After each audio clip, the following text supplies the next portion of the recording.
मैं डॉक्टर मृत्युंजय कुमार आज सेमेस्टर 3 में राष्ट्रकूट राज्य के राजवंश की उत्पत्ति विषय पर आपके साथ चर्चा करना चाहता हूं। राजवंश इतिहास में महत्वपूर्ण स्थान रखता है और यह पहला दक्षिण भारतीय राजवंश था जिसने उत्तर भारत की राजनीति में सफल हस्तक्षेप किया था। हम जानते हैं इसके पहले हर्षवर्धन और पुलकेशिन द्वितीय के बीच युद्ध हुआ था और उस युद्ध के बाद उत्तर भारत और दक्षिण भारत में अलग अलग रहे थे। न पुलकेशिन उत्तर की ओर जा पाया था और न हर्षवर्धन दक्षिण की ओर आ पाया था। इस राजवंश ने पहली बार उत्तर भारतीय राजनीति में हस्तक्षेप किया था। इस राजवंश के बारे में जानकारी के लिए हमारे पास अनेक स्रोत मौजूद हैं। अभिलेखीय स्रोतों में बात करें तो दंती दुर्ग का एलोरा और सामंतगढ़ का ताम्रपत्र अभिलेख, गोविंद तृतीय के राघनपुर, वनी दिंदोरी और बड़ौदा के लेख, अमोघवर्ष प्रथम का संजन अभिलेख, इंद्र तृतीय का कमलपुर अभिलेख, गोविंद चतुर्थ के काम्बे तथा सांगली के लेख और कृष्ण तृतीय के कोल्हापुर, देवली और कर्नाट से मिले लेख महत्वपूर्ण है।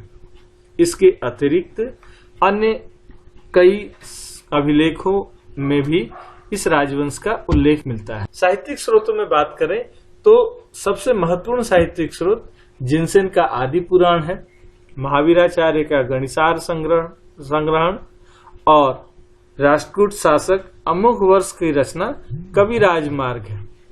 हालांकि इसके अतिरिक्त अरबी लेखकों मुख्य रूप से अलमसूदी भी इस वंश की उपलब्धियों के विषय में चर्चा करता है। इस वंश की उत्पत्ति और मूल स्थान को लेकर इतिहासकारों में काफी बहस है। वास्तव में इस वंश के कुछ लेखों में इन्हें रट्ट कुल का बताया गया है। जैसे इंद्र तृतीय के नौसारी अभिलेख में बताया गया है कि अमोघवर्ष ने रट्ट कुल लक्ष्मी का उद्धार किया था। इसी तरह से कृष्ण तृतीय का देवली और करहड़ा लेख कहता है कि राष्ट्रकूट तुंग के वंशज थे तथा उनका आदि पुरुष रट्ट था। वर्धा ताम्रपत्र राष्ट्रकूटों को रट्टा नामक राजकुमारी से संबंधित करते हैं। चूंकि इनके अभिलेखों में इस तरह के शब्द मिलते हैं, इसलिए इतिहासकारों में बहस है। प्रसिद्ध इतिहासकार आरजी भंडारकर का मानना था कि वास्तव में ये राष्ट्रकूट जो हैं ये तुंग कुल के थे। तुंग का बेटा रट्ट था और इसी के कारण इस वंश को राष्ट्रकूट कहा गया। लेकिन यह निर्णय विश्वसनीय नहीं लगता है, क्योंकि हमें ऐसे किसी भी शासक का जानकारी नहीं मिलता है इतिहास में जिसका नाम तुंग या रट्ट हो। हालांकि इन अभिलेखों के आधार पर एलीट महोदय ने राष्ट्रकूटों का संबंध राजपुताना के राठौरों से स्थापित किया। दूसरी ओर वीएन रेव के अनुसार ये गढ़वालों से संबंधित थे। लेकिन इन दोनों तर्कों को मानना मुश्किल है, क्योंकि ये दोनों ही वंश राष्ट्रकूटों के बहुत बाद के हैं। इसलिए इनसे उनको जोड़ना थोड़ा मुश्किल काम है। इसी तरह से बर्नेल नामक एक और विद्वान है जो राष्ट्रकूटों को आंध्र प्रदेश के रेडियो से संबंधित करते हैं। लेकिन यह मत उचित नहीं लगता है, क्योंकि राष्ट्रकूटों का मूल स्थान आंध्र प्रदेश नहीं था। इतिहासकार सीवी वैद्य का मानना है कि राष्ट्रकूट मराठों के पूर्वज थे जिनकी मातृभाषा मराठी थी। लेकिन अल्तेकर महोदय इनकी भाषा मराठी नहीं मानकर कन्नड़ मानते हैं। अल्टेकर, नीलकंठ शास्त्री, एस.सी. राय, ए.के. मजूमदार आदि विद्वान मानते हैं कि राष्ट्रकूट किसी जाति का सूचक नहीं था, बल्कि यह पद का सूचक था। उनके अनुसार राष्ट्रकूट पहले प्रशासनिक अधिकारी थे। यहाँ राष्ट्रकूट को विच्छेद किया गया है राष्ट्र का कूट अर्थात प्रांत का प्रधान के रूप में। प्राचीन काल में साम्राज्य का विभाजन राष्ट्रों में किया जाता था।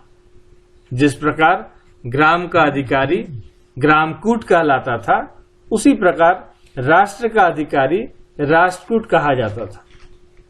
अशोक के लेखों में सम्राट अशोक मौर्य साम्राज्य के उसके लेखों में रठिक नामक पदाधिकारियों का उल्लेख मिलता है। सातवाहन काल के नानाघाट अभिलेख में महारथी त्रनकरीर का उल्लेख मिलता है। खारवेल के हाथीगंफा अभिलेख से पता चलता है कि उसने रठिकों को पराजित किया था। एक अन्य लेख दंतीदुर्ग को, जो कि राष्ट्रकूट राजवंश का वास्तविक संस्थापक माना जाता है, उसे यदुवंश की सात्विकी शाखा से उत्पन्न बताता है। कुछ अन्य लेख इन्हें चंद्रवंशी क्षत्रिय बताते हैं। राघनपुर के लेख में इस वंश के गोविंद तृतीय की तुलना यदुवंशी कृष्ण से की गई है। इस प्रकार राष्ट्रकूटों को क्षत्रिय मानना समीचीन नजर आता है।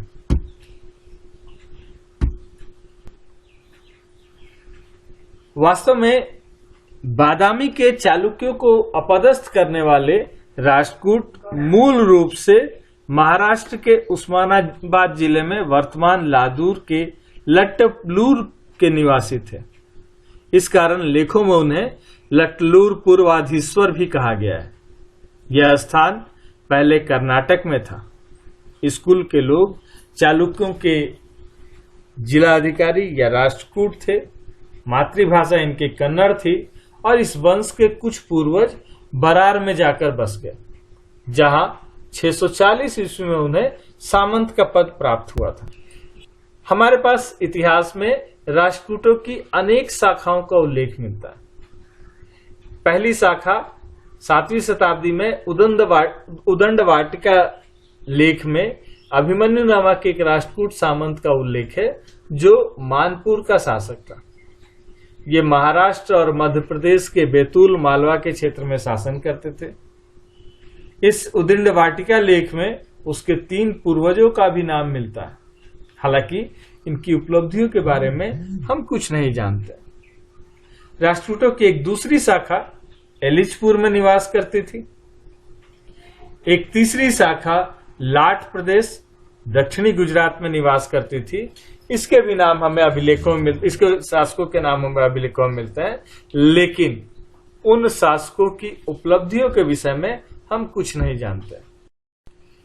राष्ट्रकूटों का सबसे प्रसिद्ध राजवंश मान्यखेट का राष्ट्रकूट वंश था, जो उत्तरी दक्षिणापथ में 7वीं शताब्दी में था।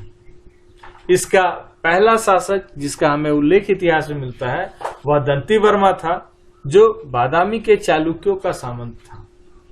760 ईस्वी में चालुक्य शासक कीर्तिवर्मा द्वितीय को पराजित कर उसने कर्नाटक पर अपना अधिकार किया और मान्यखेट को अपनी राजधानी बनाई। राष्ट्रकूटों की इसी शाखा ने इतिहास में सर्वाधिक ख्याति प्राप्त की और यही शाखा जो है वो उत्तर भारतीय राजनीति में हस्तक्षेप करने वाला भी था। धन्यवाद।